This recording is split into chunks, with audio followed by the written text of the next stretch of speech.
guys and welcome back to my channel Tech Fetch and Fun. I hope you all are doing very well. So आज ये जो lecture है मेरा class 12th के electric field का portion cover करेगा। यानी इस लेक्चर में मैं आपको इलेक्ट्रिक फील्ड के बारे में बताऊंगा। ठीक है, जितने भी जो भी कॉन्सेप्ट्स हैं इलेक्ट्रिक फील्ड के और जो भी जहां पे भी बच्चों को डाउट हो सकता है उसके बारे में भी मैं सारी चीजें यहाँ पे क्लियर करूंगा। तो आगे बढ़ने से पहले जिन्होंने मेरी पिछली वीडियोस को नहीं देखा है वो प्लीज प्लीज प्लीज स्क्रीन पे बने आई बटन को क्लिक करें और मेरी पिछली वीडियोस को देखें। तो चलिए शुरू करते हैं। मैथ्स और फिजिक्स में है परेशान तो हमारे चैनल को सब्सक्राइब करें और ज्ञान प्राप्ति के लिए इस घंटे को दबाना बिल्कुल मत भूलें। धन्यवाद। मैंने पिछले लेक्चर में फोर्स के बारे में बताया था, कूलम्ब्स लॉ के बारे में बताया था और मैंने फोर्स इन अ प्लेन और उसकी जो सुपरपोजिशन वाली जो प्रिंसिपल थी इनके बारे में डिस्कस किया था। तो आज मैं इलेक्ट्रिक फील्ड के बारे में बताऊंगा। बिल्कुल इजी है, बहुत इजी कॉन्सेप्ट है। अब इलेक्ट्रिक फील्ड में पहले तो दो चीजें जान लो, एक होता है टेस्ट चार्ज, एक होता है सोर्स चार्ज। इसके बारे में पहले बता दूं कि टेस्ट चार्ज जो होता है वो होता क्या है। बेसिकली टेस्ट चार्ज जो होता है वो जो सोर्स चार्ज के थ्रू जो फोर्स इलेक्ट्रिक फोर्स जो निकलता है, ठीक है, या इलेक्ट्रिक फोर्स का जो सोर्स चार्ज का जो इन्फ्लुएंस होता है इलेक्ट्रिक फोर्स का, उसको ये टेस्ट चार्ज टेस्ट करता है। ठीक है, ये बात समझ में? जैसे आप एक बेसिक सा है टेस्टर, टेस्टर आपने सुना होगा। आप जब टेस्टर से क्या चेक करते हैं कि सर्किट में करंट फ्लो हो रही है तो उसमें वो टेस्टर क्या होता है, ब्लिंक करता है। वैसे ही यहाँ पे टेस्ट चार्ज काम करता है। ठीक है, test charge here it is used to test और check the intensity of electric force produced by source charge. ठीक है, तो सोर्स चार्ज जो भी फोर्स जो प्रोड्यूस करेगा वो टेस्ट चार्ज क्या करेगा, चेक करेगा, टेस्ट करेगा।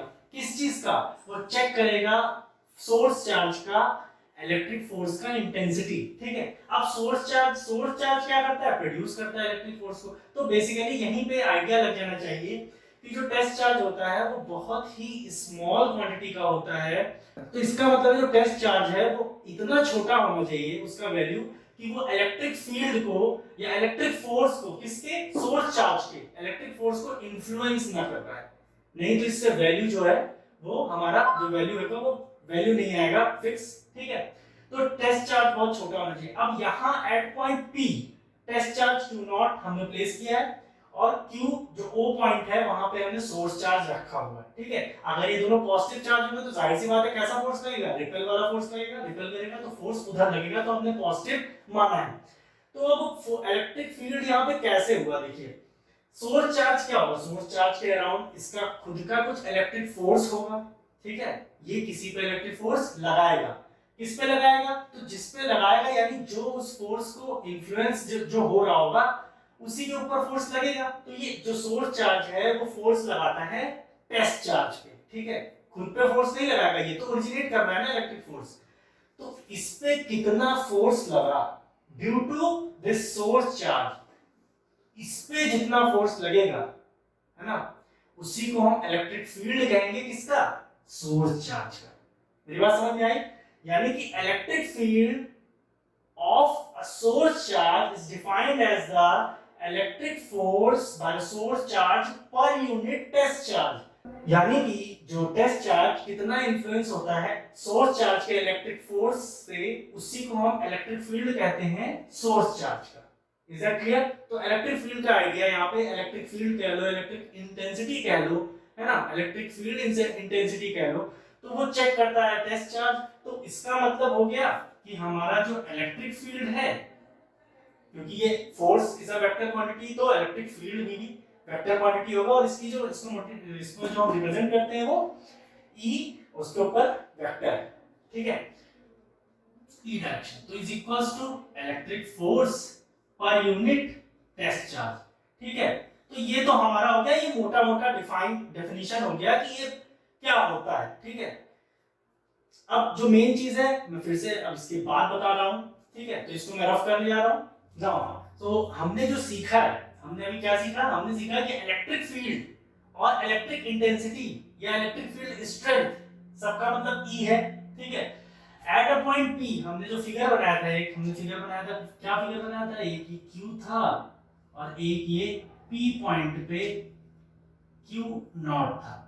फोर्स इधर की ओर लग रहा है, ये वो पॉइंट था। तो क्या था कि force experience by a unit test charge, ये यूनिट टेस्ट चार्ज है ना, Q not at that point, यानी इसी P पॉइंट पे without disturbing the source charge, यानी कि हमें पता चला कि जो फोर्स एक्सपीरियंस करता है यूनिट टेस्ट चार्ज बिना डिस्टर्ब किए किसको, सोर्स चार्ज को, है ना, तो उसी को हम इलेक्ट्रिक फील्ड कहते हैं। किस पॉइंट पे, उसी P पॉइंट पे जहां पे वो टेस्ट चार्ज है, ठीक है। अब ये डिस्टेंस अगर हम कम ज्यादा करेंगे तो इलेक्ट्रिक फील्ड इंटेंसिटी घटती बढ़ती भी रहती है, जिसके बारे में मैं बाद में बताऊंगा। लेकिन अब यहाँ पे एक बहुत छोटी सी बात ये है कि अभी मैंने बताया था कि Q not should very very small, है ना, तो जो वैल्यू है Q नॉट की बहुत ज्यादा छोटी होनी चाहिए। तो इसीलिए जो हमारा इलेक्ट्रिक फील्ड का नया जो डेफिनेशन बन जाता है वो ये रहेगा, इतना छोटा होना चाहिए कि वो जीरो हो, तो limit Q tends to zero होगा और फिर ये हमारा जो इलेक्ट्रिक फील्ड का है फॉर्मूला ये हो जाएगा। Is that clear? अच्छा, अब क्या कहेंगे, तो अब ये जो हमारा डेफिनेशन हो जाएगा वो ये ऐसा होगा कि इलेक्ट्रिक फील्ड, है ना, at point P is defined as the electric force per unit test charge where the test charge is, या इलेक्ट्रिक फोर्स कह दो या electrostatic force per unit test charge, है ना, where the test charge should vanishingly या very very small such that limit Q naught tends to zero। तो हमारा जो ये फॉर्मूला बन जाता है इलेक्ट्रिक फील्ड का, ठीक है। अब इलेक्ट्रिक फील्ड में ये हमारा एक इलेक्ट्रिक फील्ड सिंपल कॉन्टेक्स्ट में हो गया, लेकिन अब जो हम नेक्स्ट बात करेंगे वो electric field in a plane in general बात करूंगा, ठीक है। अब देखिए यहाँ पे इसका क्या मतलब हुआ, ध्यान से सुनिएगा, मैंने आपको जो बताया वो आपको याद रहना चाहिए कि जब डिस्टेंस कम होगा तो इलेक्ट्रिक फील्ड ज्यादा हो जाएगा, डिस्टेंस जब ज्यादा हो जाता है टेस्ट चार्ज और सोर्स चार्ज के बीच में तो इलेक्ट्रिक फील्ड इंटेंसिटी जो है, स्ट्रेंथ जो है वो कम हो जाती है।